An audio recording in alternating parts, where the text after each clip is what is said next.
ఎన్టీఆర్, రామ్ చరణ్ కలిసి నటించిన Indian biggest multi starrer triple చిత్రం 3 ఏళ్ల క్రితం థియేటర్స్కి వచ్చి ఆకట్టుకుంది. స్వాతంత్ర సంగ్రామంలో పాల్గొనడానికి ముందు అల్లూరి సీతారామరాజు, కొమరం భీం చేసిన పోరాటం నేపథ్యంలో సాగే కథతో రాజమౌళి ఈ చిత్రాన్ని తెరకెక్కించారు. డివివి దానయ్య నిర్మించిన ఈ చిత్రం అప్పట్లో భారీ విజయాన్ని సాధించింది. ఆస్కార్ అవార్డుని కూడా సొంతం చేసుకుంది. ఇప్పుడు మరో రికార్డును క్రియేట్ చేసింది. అదేంటో ఇప్పుడు చూద్దాం. ఎన్టీఆర్, రామ్ చరణ్ల త్రిబుల్ ఆర్ 3 ఏళ్ల క్రితం విడుదలై ఆకట్టుకుంది. రాజమౌళి దర్శకత్వం వహించిన ఈ మూవీ ప్రపంచవ్యాప్తంగా సుమారు 1200 కోట్లు వసూలు చేసింది.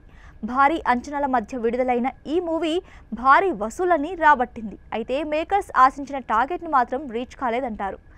దాదాపు 1500 కోట్లకు పైగా వసూలని రాబడుతుందని, బాహుబలి 2ని రీచ్ అవుతుందని అందరూ కూడా భావించారు. కానీ ఆ విషయంలో కొంచెం డిసప్పాయింట్ చేసింది.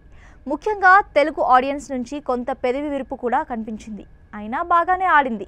అయితే ఆస్కార్తో వీటన్నింటినీ కూడా బ్రేక్ చేసింది. నాటు నాటు పాటకి గాను ఒరిజినల్ సాంగ్ విభాగంలో ఆస్కార్ అవార్డుని సాధించిన విషయం తెలిసిందే. సంగీత దర్శకుడు ఎంఎం కీరవాణి, నాటు నాటు పాట రచయిత చంద్రబోస్ ఆస్కార్ అందుకున్నారు.